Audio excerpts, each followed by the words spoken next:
జయప్రకాష్ నారాయణ్ లోక్సత్తా జేపీగా దేశమంతా తెలిసిన సంస్కరణవాది. ప్రస్తుతం కొత్త రాజకీయానికి తెరతీసిన పొలిటీషియన్. ప్రధాన స్రవంతి రాజకీయాల్లో ఎమడలేని ఎజెండాతో ఏటికి ఎదురెదుతున్న ఆశావాది జేపీ. ఈ దేశంలో ఎప్పటికైనా ప్రజలు ప్రజాస్వామ్యమే గెలిచి నిలుస్తాయని గట్టిగా నమ్ముతున్నారు. తన పార్టీకి 10% ఓట్లిచ్చినా చాలు చరిత్ర తిరగరాస్తానంటున్న లోక్సత్తా అధినేత జేపీతో open heart with RK. Welcome to open heart. నమస్కారం జయప్రకాష్ నారాయణ గారు. నమస్కారం. ఎలా ఉన్నారు? రాజకీయ పార్టీ పెట్టినాక ఆశ నిరాశల మధ్య కొట్టుమిట్టాడుతున్నారా? లేదు, నిజం చెప్పాలంటే రాజకీయ పార్టీ పెట్టే ముందు పెట్టాక కొంతకాలం చాలా యాంగ్జైటీ ఉండేది. సహజంగా ఏంటంటే ఒక రాజకీయ సంస్థని పెట్టి నడపడం కంటే కష్టమైంది ఇంకోట్లేదు మన దేశంలో. ఇప్పుడు తెలిసిందా? అది నాకు మొట్టమొదటి తెలుసు. ఏర్పాటు చేసే ముందే నాకు 100% తెలుసు. దానిలో నాకు అనుమానం లేదు. ఓకే, కానీ ఇది తప్పదు. ఎందుకంటే ఈ రాజకీయం తీరు మార్చాలి, దీనికి ఒక కొత్త అర్థాన్ని ఇవ్వాలి. దానికోసం మర్యాదస్తులకి, నిజాయితీపరులకి, సమర్థులకి ఒక ప్లాట్ఫామ్ కావాలి అని అర్థమైన తర్వాత గత్యంతరం లేదనుకుని చాలా బాధతో నిర్ణయం కాబట్టి తెలిసిందే పూర్తిగా. కానీ ఇప్పుడు యాంగ్జైటీ కూడా దాన్ని మేనేజ్ చేయడం జరుగుతున్నది. కాబట్టి ఇది చరిత్రని మార్చడంలో మనం చేయవలసిన పాత్ర మనం చేయాలి. ఈ సమాజంలో సమర్థులు కలిసి రావాలి. అన్నిటిని మించి ఈ సమాజంలో యువత ముందుకొచ్చి మేము మా భవిష్యత్తు అందుకుంటామని రావాలి. దానికి మన పాత్ర ఏమిటో స్పష్టంగా నిర్వచించుకుని మనం పనిచేయాలి. భవిష్యత్తు ఎలా అని చెప్పినది భవిష్యత్తు తెలుసుకుంటాం. ఇప్పుడు మేధావులు సమర్థులు అవసరం ఉందని మీరు అన్నారు రాజకీయాల్లో. అట్లాంటి వాళ్ళు అవసరం అంతగా లేదని చెప్పి జనం అంటున్నారు. లేదు, నేను అది ఒప్పుకోను. జనానికి కావాలని కోరిక ఉన్నది, కానీ సురుగుణంలో చిక్కున్నాం మనం అంతా కూడా. మీరు ఏ పార్టీనైనా అడగండి మీరు. నేను ప్రధాన పార్టీల నాయకులందరితో కూడా ఏదో రకంగా నాకు సత్సంబంధాలు ఉన్నాయి జాతీయ స్థాయిలో. ఎవరితోన్నా మీలాగా మాట్లాడితే కొంచెం మనసు విప్పి వాళ్ళల్లో ఏ పార్టీ వాళ్ళైనా సరే ఎంత కుళ్ళిపోయింది, దీని నుంచి ఎలా బయటపడాలని తలపట్టు కూర్చొని వాళ్ళు ఒక్కడు కూడా లేరు. అంచేత నేను అది ఒప్పుకోను. అది కరెక్టే. కుళ్ళబెట్టిన వాళ్లే కుళ్ళిపోయిన దాంట్లో నుంచి బయటపడడానికి ప్రయత్నం చేస్తున్నారు. అంతవరకు కరెక్టే. కానీ మేము కుళ్ళిపోయాము, ఈ కుళ్ళిపోయిన దాంట్లో నుంచి బయటకు రావాల్సిన అవసరం ఉందని ప్రజలు కూడా ఫీల్ అవుతున్నారని మీరు నమ్ముతున్నారా? అంటే ప్రజలకి ఏంటంటే రెండు విషయాలు. చాలా మంది పాపం ఇవాళ కూడా ప్రభుత్వం మీద ఆధారపడి జీవన మరణ సంస్థ ఉన్నారు. పొద్దున్న ఇప్పుడు మీరు కాన్స్టిట్యున్సీకి వెళ్ళినా లేదా ఇంట్లో ఉన్నా మీకు ఫోన్లో కానీ కొట్టుకుని సార్ కరెంటు పోయింది మీరు ఏమైనా చేస్తారా, అదే ఇంకా రేషన్ కార్డు 3 నెలల నుంచి రేషన్ రావట్లేదు మాకు రేషన్ కార్డు ఉన్నా కూడా, లేకపోతే ఇదిగో ఫిజికల్ హ్యాండ్ కార్డ్ పెన్షన్ ఇవ్వండి. ఇలాగా జీవన్మ సంస్థలు కోల్పోయిన వాళ్ళకి పాపం ఇంకోటి ఇంతకుమించి ఆలోచించే శక్తి ఇది ఎట్లా ఒకట్లా మాకు అంతే బాగుంది దేవుడు అని చెప్పాను తప్ప.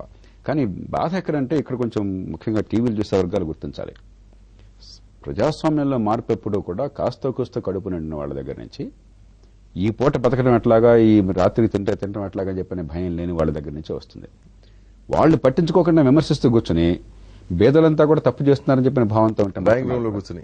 కానీ లోపం ఏమన్నామంటే మధ్యతరగతిలో ఖచ్చితంగా ఆ చొరవ లేదు, ఊరికే తిట్టడం ఉంది. ప్రధాడుగా నేను ప్రధానమంత్రిని అయితేనా, మన్మోహన్ సింగ్ లాగే మన్మోహన్ సింగ్ ఏ పనికిరాడు పిరికాడు ఏం చేయబోతున్నట్టు నేను ఉంటేనా ఎవరైనా మాట్లాడతారు. డ్రాయింగ్ రూమ్ పాలిటిక్స్ అది తప్పితే అసలు మన కనీసమైన పౌరుల బాధ్యత ఓటు వేయడము, రాజకీయాన్ని గురించి కులాలకు అతీతంగా, ప్రాంతాలకి, మతాలకు అతీతంగా పట్టించుకోవటము, ప్రజల్లో ఒక జిజ్ఞాసన ఆలోచన రేకెత్తించడము, విషయాన్ని లోతుగా తెలుసుకోవటము, మన పాత్ర నిర్వహించడం, నాయకత్వానికి తగినటువంటి శక్తిని అలవరుచుకోవటము, కొన్ని త్యాగాలకు సిద్ధపడడం. నాయకత్వం అంటే త్యాగం. దుర్మార్గుడు నాయకుడైనా కూడా త్యాగం చేయాలి, ఒక గోండా నాయకుడైనా కూడా త్యాగం చేయాలి. ఏదో ఒకటి కావాలంటే ఒకటి వదలాలి. అది ఎందుకంటే దానికి రాత్రి మౌళ్ళు కష్టపడాలి, మరి మిగతా వదిలిపెట్టాలి, కాబట్టి అదేం లేకుండా మీకు నటించిన చాలా వృత్తుల్లో ఉండొచ్చు, కానీ మీకు ఎంతో కొంత తపన లేకుండా మీరు నాయకులు ఎదగడం చాలా కష్టం. దాన్ని సిద్ధపడిపోతే ఎట్లాగ మార్పు. కాబట్టి ఏమన్నా నాకు ఏ వర్గం అన్నా కొంచెం చేయవలసిన బాధ్యత చేయట్లేదని చెప్పంటే ఈ వర్గం శక్తి ఉండి మధ్యతరగతి అది శక్తి ఉండి కూడా ఊరికి కబుర్లతో కాలం గడుపుతున్నారని చెప్పని తప్పితే పాపం సామాన్యంలో లోపం ఉందని అనుకోండి. ఓకే, ఇప్పుడు అంటే 2009 ఎన్నికలు తీసుకుందాం. మీరు పార్టీ పెట్టారు. మీ పార్టీని బ్రహ్మాండమైన పార్టీ, మంచి నీతి నిజాయితీకి నిబద్ధత ఉన్న పార్టీ అని అందరూ అన్నారు. మిమ్మల్ని వ్యక్తిగతంగానూ అభిమానించారు, మచ్చలేదు అని చెప్పి ఒప్పుకున్నారు. అట్లాగే ఇంకో పక్కన చరిస్మా, అత్యంత చరిస్మా, ఎన్టీ రామారావు తర్వాత ఆ స్థాయిలో చరిస్మా చిరంజీవి అన్నారు. ఇద్దరిని కూడా కాదన్నారు. ఏమిటి అంటే కాంట్రాస్ట్? దానికి ఒక స్పష్టంగా ఒక కారణం బోధపడుతుంది మన ఎన్నికల వ్యవస్థ. ఇదే ఫ్రాన్సో జర్మనీ అన్నట్టయితే, ముఖ్యంగా జర్మనీ అన్నట్టయితే ఇది సరిపోయేది. మనకు వేసిన ఓట్ల వల్ల సీట్లు వస్తాయని నమ్మకం ఉంటే ఖచ్చితంగా ఓటు వేయడానికి చాలా మంది దామాషా అయితే. కానీ మనది first past the post. Britain లాంటి దేశంలోనే 1924 దాకా, బ్రిటన్లో 22-23 దాకా లాయిడ్ జార్జ్ కాలంలో లిబరల్స్ అంతా అధికారంలో ఉన్నారు. అలాంటి లిబరల్స్ 22-23 దగ్గర నుంచి ఇప్పటికి 77 ప్లస్ ఇంకో 88 సంవత్సరాలైంది. మొన్న కోalition గవర్నమెంట్, అది కూడా చౌదప్పి కనులు. అంటే మన ఎన్నికల వ్యవస్థలో ఒక అందరికంటే ఎక్కువ ఓటేస్తే గెలుపు, కొంచెం ఒక ఓటు తగ్గితే ఓటు పని చెప్పిన పరిస్థితి ఉన్నప్పుడు మూడవ పార్టీ రావడం ఎప్పుడు కష్టమే. నిజానికి మూడో పార్టీ అవసరం ఉండకూడదు వ్యవస్థ సరిగ్గా ఉంటే. మనకు ఒక దిక్కుమాలిన వ్యవస్థ ఉండి అధికారం కోసం పెనుగులాడుతున్న పార్టీలన్నీ కూడా ఒకే ఊబిలో కూరుకుపోవడం చేత ఇవాళ అవసరంగా లేకపోతే లోక్సత్తా మరొకటి ఎందుకండి? మహాత్మా గాంధీ వచ్చినప్పుడు ఏం చేశారు? 30 ఏళ్ల క్రితం అప్పుడు కాంగ్రెస్ పార్టీ పుట్టింది. ఆయన కాంగ్రెస్ పార్టీని తనకు తిరిగిగా మలుచుకున్నాడు తప్పితే ఆయన ఒక పార్టీ పెట్టాలని ఆలోచన లేదు, ఎందుకంటే అవసరం లేదు. ఈవేళ ఈ రాజకీయం దిక్కుమాలిపోయింది కాబట్టి, వాళ్ళు మారడానికి సిద్ధపడటం లేదు కాబట్టి దానికి వేరే మార్గం చూపట్టడం కోసం పార్టీలు కానీ, లేకపోతే నిజంగా పార్టీలు అక్కర్లేదు.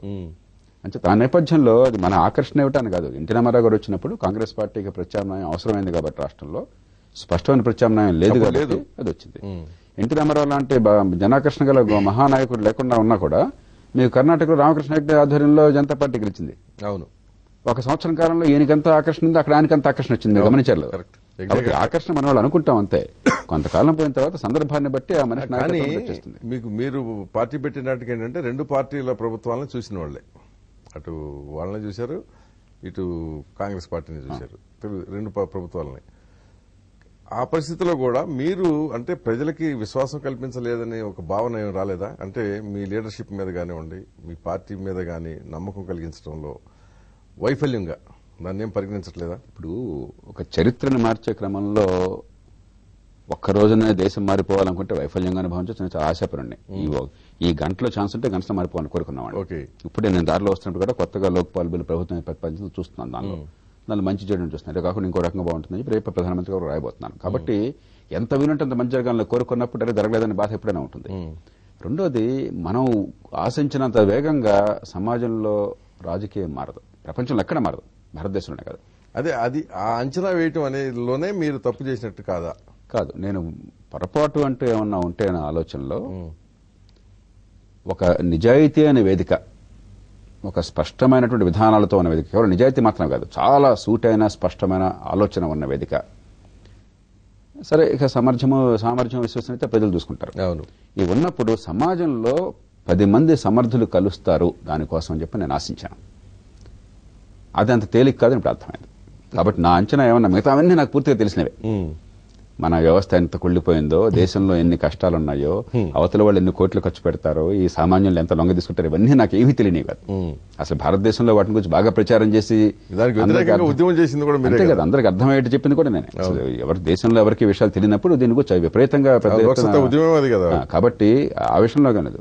కానీ నా అంచనా తప్పడం కానీ, లేకపోతే కొంచెం నేను ఆశాభంగం అవటానికి లేదు, కానీ అనుకున్నది జరగలేదు అని చెప్పిన భావం అన్నా ఉంటే ఇది ఒక్కటే. ఈ సమాజంలో 120 కోట్ల మంది ఉన్న సమాజంలో 10,000 మంది అయినా సరే మేము వచ్చి సమర్థులైన వాళ్ళు, ప్రజల్లో కాస్త కూస్తో క్రెడిబిలిటీ ఉన్నవాళ్ళు, విశ్వసనీయత ఉన్నవాళ్ళు, మేము పూనుకుంటాం ఈ సమాజం మార్పు కోసం అని చెప్పిన అని అనకపోవటం అని చెప్పినది ఖచ్చితంగా అది ఈ సమాజంలో లోటే. అది నేను చాలా స్పష్టంగా భావించాలి. కానీ లోటు ఉంది కదా మనం మౌనంగా కూర్చుంటే అట్లాగా. నేను మౌనంగా కూర్చోమని నేను అన్నాను. నేను అనేది ఏంటంటే, నేను అప్పుడు ఒకటే మాట చెప్పేవాడిని మిత్రుడి, బురద పూసుకునేవాడు ఒకటి ఉంటే కడిగేవాడు ఒకటి విడిగా ఉండాలని చెప్పి. సో మీరు ఏంటంటే బురద కడిగి అంటే ప్రక్షాళన చేసే ఒక ఉద్యమానికి నేతృత్వం వహించారు అప్పటిదాకా. అంటే లోక్సత్తా అనేది దానికి ఆదరణ వస్తోంది అప్పుడప్పుడే కదా. ఆ స్టేజ్లో మీరు దాన్ని రాజకీయ పార్టీగా మార్చేశారు. అంటే ఇప్పుడు రూట్స్ లోకి వెళ్ళకుండా ఇదంతా మనకు ఎందుకు వచ్చిందంటే, రాజకీయ పార్టీ అంటే అది వేరు, ఒక ప్రజాస్వామ్య ఉద్యమం దేశంలో మంచి జరగడం కోసం జరిగే పోరాటం వేరు, రాజకీయ పార్టీ వేరు అని మన మనసులో చాలా స్పష్టంగా మనం ఫిక్స్ అయిపోయాం. ఖచ్చితంగా ఆ సమాజంలో పరిస్థితులను బట్టి రాజకీయాన్ని ప్రజలు ఆహ్వానిస్తారు. లోక్సత్తా రాజకీయం ఇవాళ కాబట్టి రేపైనా వచ్చి తెరాల్సిందే. అది లోక్సత్తానో జయప్రకాష్ నారాయణ కాదు. లోక్సత్తా వేది లేదనుకోండి, ఎలాంటి వద్దా? మీ పిల్లల మనసుల్లో అదే ఉన్నది. పాత్రికేయులందరిలో 180 మంది లోక్సత్తాగా ఓటేశారు. ఏ పార్టీ వాళ్ళైనా, ఏ కులం వాళ్ళు, ఇప్పటిదాకా ఏ పార్టీలో ఉన్నా, ఏ కులం వాళ్ళైనా, ఏ ప్రాంతం వాళ్ళైనా కూడాను. యువతరంలో అత్యధికులు ఇవాళ లోక్సత్తా అంటున్నారు. కాబట్టి ఇది లోక్సత్తాను మనిషి అని కాదు, ఈవేళ కుళ్ళిపోయిన వ్యవస్థలో దీని నుంచి బయటపడాలన్న కోరిక అందరికీ ఉంది. దానికి ఒక ప్లాట్ఫామ్ నిర్మించి ఒక వేదిక చూపెట్టి కాస్త ఇదిగో ఈ మార్గం ఉందని చూపెడితే సిద్ధంగా ఉన్నారు జనం. కానీ అది రాజకీయ శక్తిగా వెంటనే మారదు. అందులో మనం అన్నటువంటి ఎన్నికల వ్యవస్థలో ఖచ్చితంగా కాలక్రమేణా మారుతుంది. దాని అనుమానం లేదు. దాని తరపున శక్తి మనకు అసలు ఈ సమాజాన్ని అర్థం చేసుకోవటం అనేది సాధ్యమా? ఒకటి, నంబర్ 1. నంబర్ 2, ఎందుకంటే అవినీతికి వ్యతిరేకంగా పోరాడుతున్న అన్నాజారే విషయంలో మద్దతు ఇస్తున్నారు. సరే, రామ్దేవ్ ఆయనకి మద్దతు ఇచ్చారు.